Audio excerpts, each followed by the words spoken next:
श्री गणेशाय नमः. श्री स्वामी समर्थ. स्वामी कृपेने तुमच्या सर्व इच्छा मनोकामना पूर्ण हो अशी मी स्वामी महाराजांनी बाप्पाला प्रार्थना करते. आजच्या नवीन व्हिडिओमध्ये तुमच्या सर्वांचं स्वागत करते.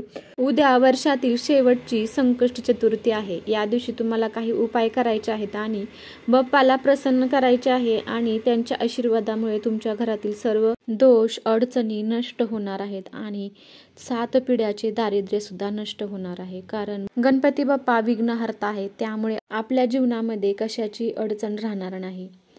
या वर्षातील संकष्टी चतुर्थीला अथूर्त संकष्टी चतुर्थी असे देखील म्हणतात. अथूर्त संकष्टी चतुर्थी दरवर्षी पौष महिन्याच्या कृष्ण पक्षातील तिथीला साजरी केली जाते. पंचांगानुसार डिसेंबर महिन्यात बुधवार 18 डिसेंबरला अथूर्त चतुर्थी साजरी केली जाणार आहे. हा दिवस गणपती बाप्पाच्या पूजेसाठी विशेष मानला गेलेला आहे. श्री गणेशाची आराधना केल्याने जीवनातील सर्व अडथळे दूर होतात अशी धार्मिक श्रद्धा आहे. तसेच जीवनात सुख समृद्धी येते. श्री गणेशाच्या कृपेने व्यक्तीची सर्व बिघडलेली कामे दूर होऊ लागतात आणि सर्व प्रकारच्या संकटापासून मुक्ती मिळते. आपण जाणून घेऊया अथूर्त चतुर्थीची अचूक तारीख, शुभ मुहूर्त, पूजा पद्धत आणि मंत्र. पंचांगानुसार पौष महिन्यातील कृष्ण पक्षातील चतुर्थी तिथी बुधवार 18 डिसेंबर रोजी सकाळी 10:06 सुरू होणार आहे आणि समाप्त गुरुवार 19 डिसेंबर रोजी सकाळी 10:02 समाप्त होणार आहे.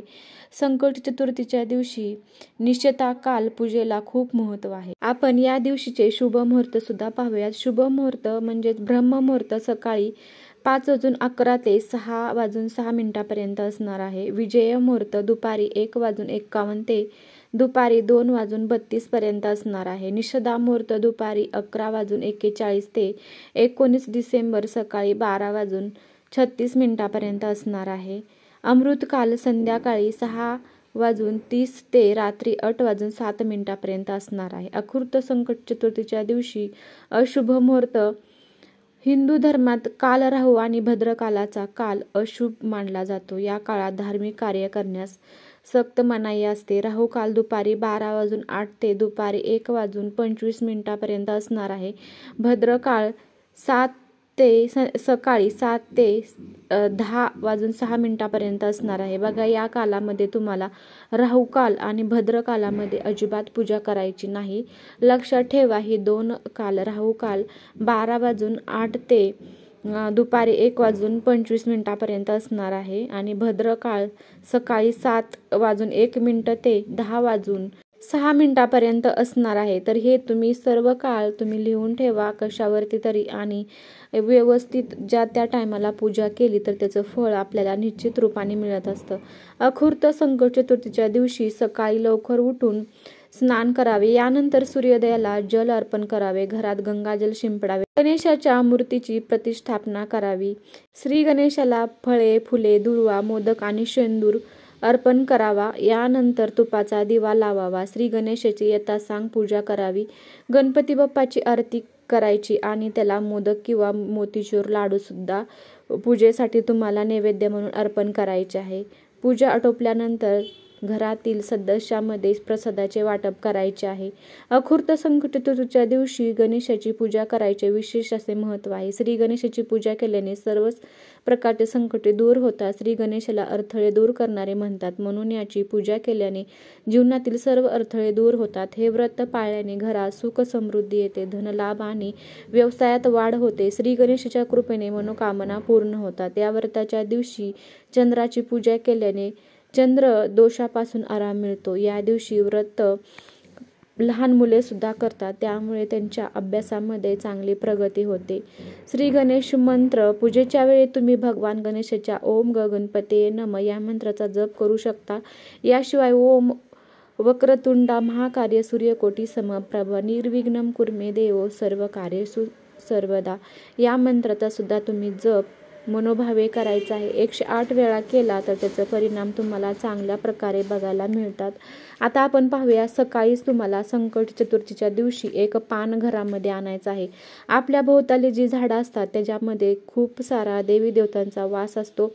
त्यांचा आशीर्वाद प्राप्त करण्यासाठी आपण आपल्या घरामधील जे पण काही झाडाची पानं आहेत त्याच्यातलाच एक आपण उपाय करणार आहोत. म्हणजेच आपल्याला एका झाडाचं पान घ्यायचं आहे. याने आपल्या घरातील सर्व दोष, अडचणी, अचानक संकट येते किंवा अचानक घरामध्ये भांडण तंटा चालू होतो, अचानकच विघ्न येतात, काही समजत नाही, थोड्या वेळापूर्वी वातावरण चांगलं असते आणि अचानकच कोणीतरी येऊन काहीतरी त्रास देतं किंवा टेन्शन देतं. अशा प्रकारे काही अडचणी तुमच्या घरामध्ये होत असतील तर तुम्ही हा उपाय आवर्जून करायचा आहे. तर तुम्हाला बघा कोणत्या झाडाचं पान घ्यायचं आहे तर तुम्हाला खाईचं पान असतं ना, ते देवी देवतांना खूप प्रिय आहे. देवी महालक्ष्मीला विड्याचे पान खूप प्रिय आहे. तसेच गणपती बाप्पाला सुद्धा विड्याचे पान खूप प्रिय आहे.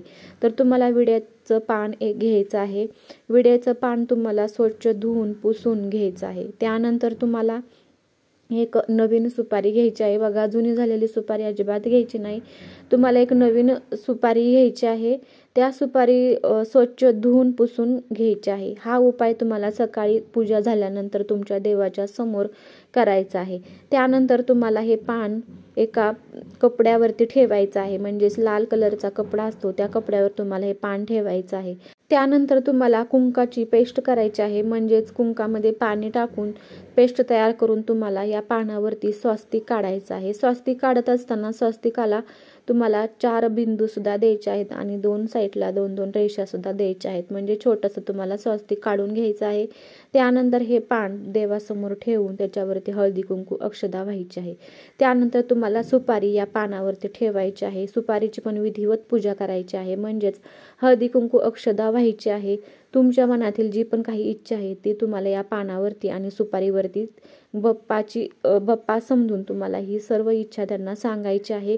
तुम्हाला हे करत असताना 11 वेळा गणपती अथर्व शीर्षाचं तुम्हाला पठण करायचं आहे किंवा गणपती अष्टक तुम्ही बोलू शकता किंवा छोटेसे मंत्र असतील ते सुद्धा तुम्ही बोलू शकता. जर तुम्हाला गणपती अथर्व शीर्ष येत नसेल तर तुम्ही मोबाईलवरती सुद्धा लावून श्रवण करू शकता. तुम्हाला 11 वेळाच तुम्हाला गणपती अथर्व शीर्ष बोलायचं आहे. तुमच्या घरातील सर्व संकटे दूर होणार आहेत.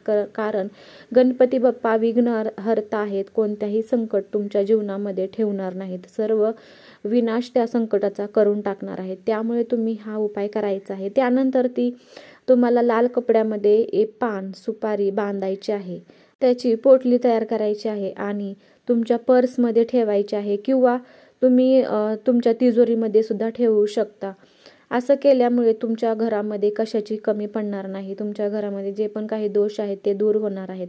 त्यानंतर तुमच्या घरातील काही तुम्ही इच्छा बोललेल्या पूर्ण झाल्यानंतर ती सुपारी आणि पान वाहत्या पाण्यामध्ये तुम्हाला विसर्जित करायचं आहे. अशा पद्धतीने हा छोटासा उपाय मी तुमच्यासोबत शेअर केलेला आहे. व्हिडिओ आवडला तर नक्कीच लाईक करा. कमेंटमध्ये श्री गणेशाय नमः सुद्धा लिहायला विसरू नका. धन्यवाद. श्री स्वामी समर्थ.